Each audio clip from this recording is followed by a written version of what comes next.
All right, Tuesday's Georgia Senate runoff loss for Herschel Walker capped off a disappointing midterm cycle for Republicans.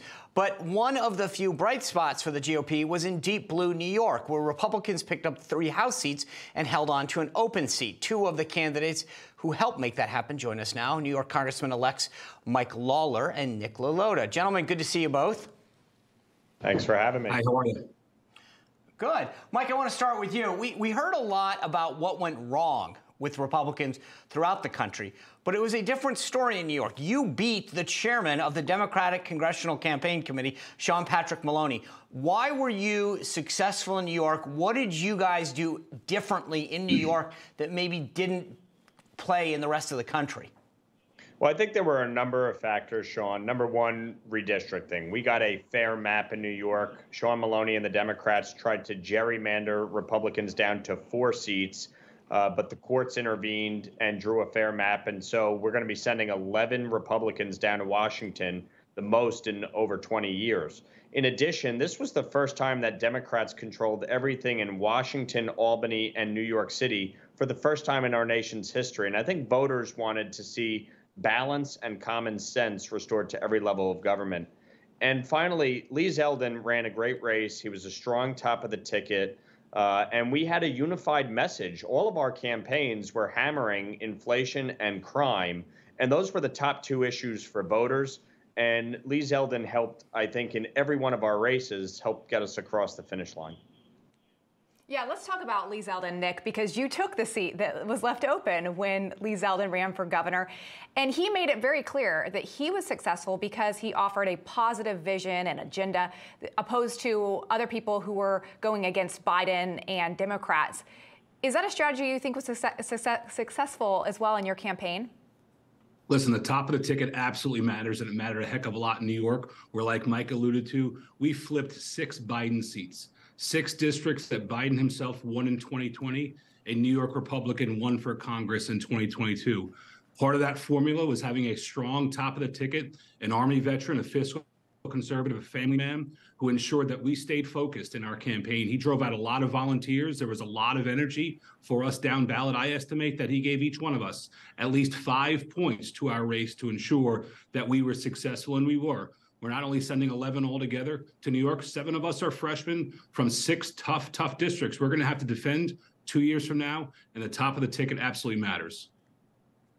It's interesting. Mike, you know, Kevin McCarthy and his super PAC definitely played a big role in your race. What do you say to people in the Republican conference right now that are opposed to him becoming the next speaker?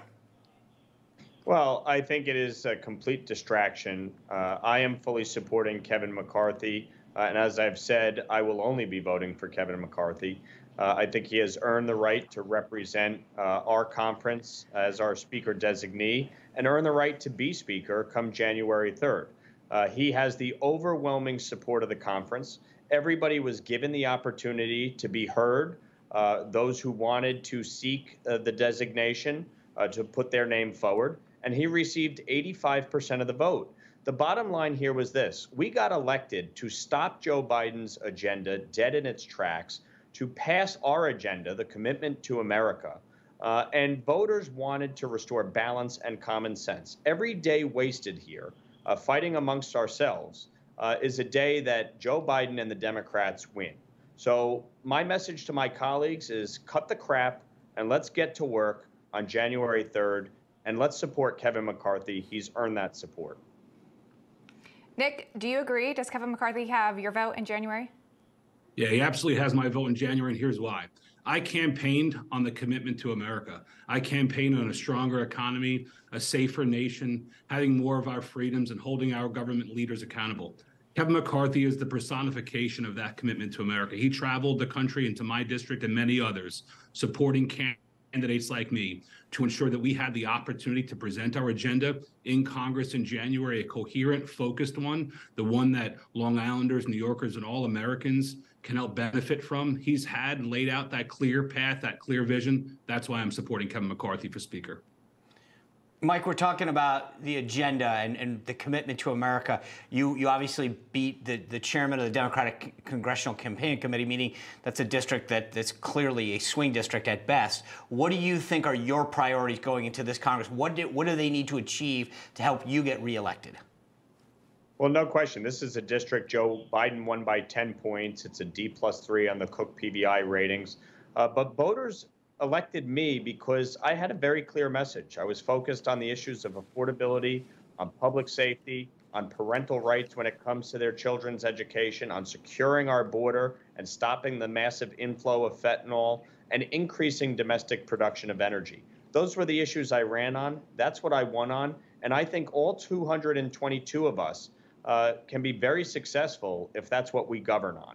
And that is what I'm looking forward to getting to work on come January 3rd. And that's why it's so important that as a conference, we get unified and focus on the task at hand. Nick, only about 30 seconds left, but you're a military veteran. You've served in the military. Is that something that you were going to try to put your energy into, being on some of these military committees? Yeah, in my experience as a former military officer, this is the greatest country our world has ever known. I intend to help serve our great country in Washington, hoping to get onto a good committee to help me maximize this opportunity to deliver for my district and for the country, because, I think people who love this country and can prove that through their service, and I'm so eager to do so. Nick, real quick before I let you go, your district did flip. You mentioned Lee is an Army veteran.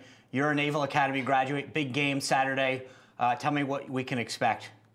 Well, I think you can expect, like most of the last 20 years, Navy to have a big game. We've been dominating the series for a good couple of decades. We had a couple of hiccups here and there, but we've been on the roll for the last couple of decades. I'd go Navy by at least 10 points this Saturday. Wow. Okay. Right. I was going to say a field goal, but I'll take 10. Mike Lawler, Nick LaLota, congratulations on your win. We look forward to seeing you as members of Congress in a month. Thanks for having us. Thanks so much.